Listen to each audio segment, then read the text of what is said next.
Daniel Franco battling on. American Daniel Franco tells Lee Gormley about his recovery from last year's near-fatal injury and how RocNation have still continued to overlook him. Last year Daniel Franco almost died. He was knocked out cold by Jose Haro in Iowa. America then placed into an induced coma in a bid to save his life. A substantial portion of his skull was surgically removed. He will never fight again. At least not in the ring. Those are the facts of a tragic story which was brought to the attention of the boxing world last year. But Franco's former promotional stable, RocNation owned by Jay-Z, have evidently refused to help pay their former fighters substantial medical bills. This is in spite of frequent attempts from friends, family and reporters to simply get in touch with those involved higher up within the organization.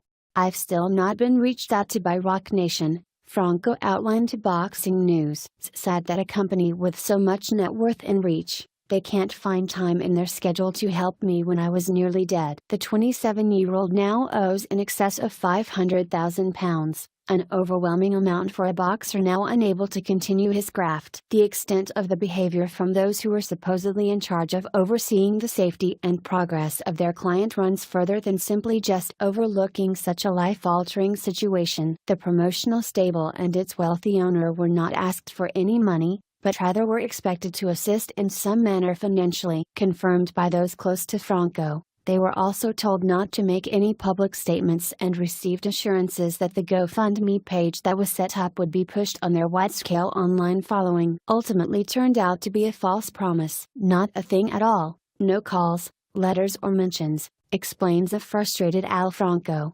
Daniel's father and trainer. "You know I'm disappointed in them as a business. They lied by saying they would push the GoFundMe page and for us to refrain from doing any interviews. We never asked for anything from them, money, nothing. In fact, I had brought up the interview requests and, out of respect, I mentioned to them before we agreed to do any interviews. So we didn't do one." They never pushed Daniel's GoFundMe account one time. "That's all we had asked for. There was no reason for them to hide like that. They are acting guilty and keeping everything close to their chest. I don't understand why." As a fighter, Franco regularly had to deal with the pressure of stepping into the ring in front of thousands of people and performing under the bright lights. With that aspect of his life now reduced to fond memories of the past, he was bravely able to stand in front of a large crowd once again since the injury.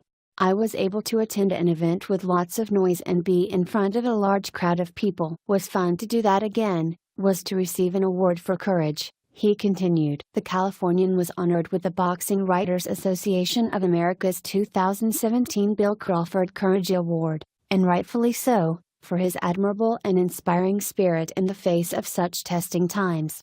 "I've been going to school and just been studying and living life now," Franco added. "So much different without boxing in my life, but I usually go to the gym on Tuesdays and Thursdays to teach at the boxing gym still." While RocNation's Jay-Z has been busy in the headlines this year, Franco has been trying to rebuild his life ever since that fateful summer night last year. The former featherweight prospect has begun a new life outside of competing in the ring, with a new focus and less threatening passions undertaken. But, despite his professional and personal future ultimately lying away from boxing, he will always be a fighter, in every walk of